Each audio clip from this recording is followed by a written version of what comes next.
Hello students, today we are going to solve question number 1 of exercise 3.2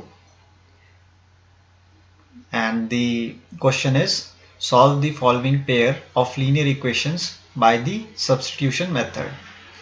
आपको substitution method से जो दोनों equations दी गई है आपको इनको solve करना है.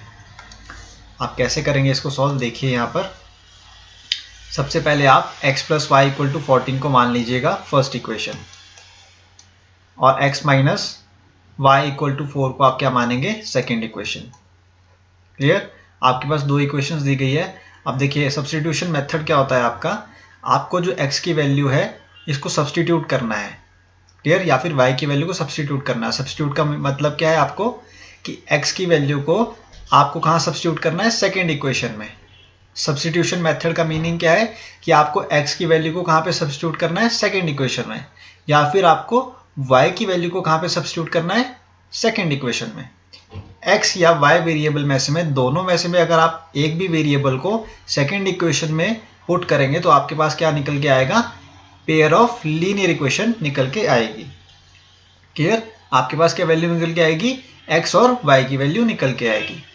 इन दोनों जो पेयर है लीनियर इक्वेशन के इन दोनों में से में. क्लियर. ये दोनों क्या है लीनियर इक्वेशन है आपके पास. लीनियर इक्वेशन क्यों है, क्योंकि इन दोनों की जो पावर है वो क्या है 1. Any variable having the raise to the power 1 is known as linear equation. Clear. हम इनको लीनियर इक्वेशन क्यों कह रहे हैं, क्योंकि इनकी पावर क्या है, रेज टू द पावर क्या है 1 है. इन दोनों इक्वेशन में से आप सब्स्टिट्यूशन मेथड में सबसे पहले क्या करेंगे, जो आपकी फर्स्ट इक्वेशन है यानी कि from equation 1 what you will do, you will take x plus y equal to 14 and in the next step what you will do, you will take x on the left hand side and you will equate equal to 14 minus y. आपके पास x की value क्या आ गई है 14 minus y आ चुकी है students. Clear. x की value क्या आ गई है आपके पास 14 माइनस y आ चुकी है और इस वैल्यू को आप कहाँ पुट करेंगे सेकेंड इक्वेशन में. Now you will write it over here as putting the value of x in equation 2. Clear.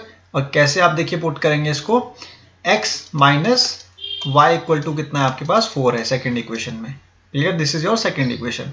अब x की वैल्यू को आप यहाँ पे पुट करेंगे तो क्या बन के आ जाएगा 14 माइनस वाई इक्वल टू 4. अब माइनस वाई क्या हो जाएगा आपके पास माइनस 2y हो जाएगा which will be equal to 4.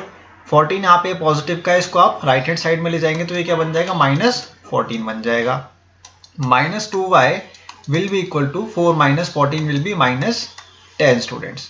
Now minus से आपका माइनस कैंसिल आउट हो जाएगा, y will be equal to 10 upon 2 and 2 will cancel out with 10 in the with the value of 5.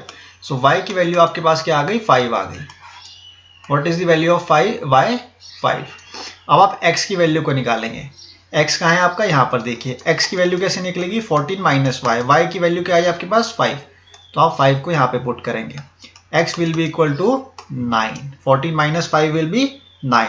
आपके पास x और y दोनों की वैल्यूज आ चुकी हैं और इन दोनों वैल्यूज को आपको फाइंड आउट करना था. क्लियर. ये दोनों लीनियर इक्वेशन है. लीनियर इक्वेशन क्यों है, क्योंकि इनकी रेज टू दी पावर क्या है 1. वेरिएबल में क्या है रेज टू दी पावर 1 है, इसलिए हम इन दोनों को लीनियर इक्वेशन कह रहे हैं. और आपने क्या किया स्टूडेंट्स, इस इक्वेशन में सबसे पहले आपने x को इक्वेट किया और x की वैल्यू को आपने कहाँ पुट किया सेकेंड इक्वेशन में, और उसके थ्रू आपके पास x और y दोनों की वैल्यूज आ गई है. क्लियर.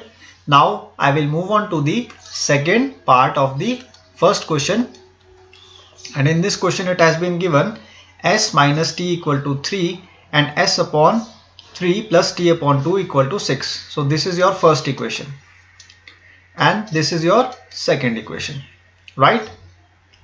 अब आप क्या करेंगे स्टूडेंट्स, फर्स्ट इक्वेशन का यूज करेंगे. So from equation 1 what you will do, s minus t which is equal to 3.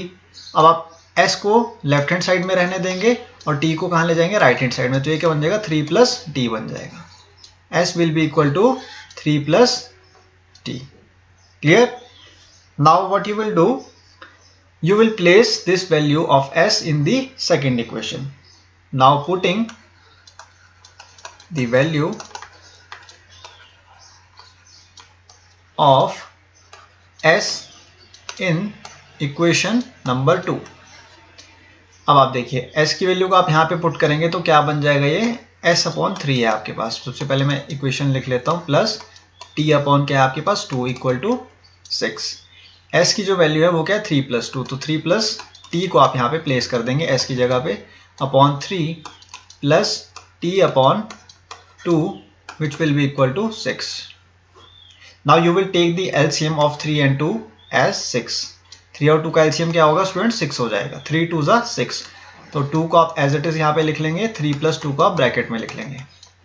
3 2 ज़ा क्या होता है 6, तो आपने 2 को क्या किया ब्रैकेट के बाहर ले गए, और 3 + 2 को कहाँ ले गए ब्रैकेट के अंदर, प्लस 2 3 ज़ा क्या होता है 6, तो आप यहाँ पे क्या कर देंगे 3t कर देंगे, which will be equal to 6। Now students you will open the bracket.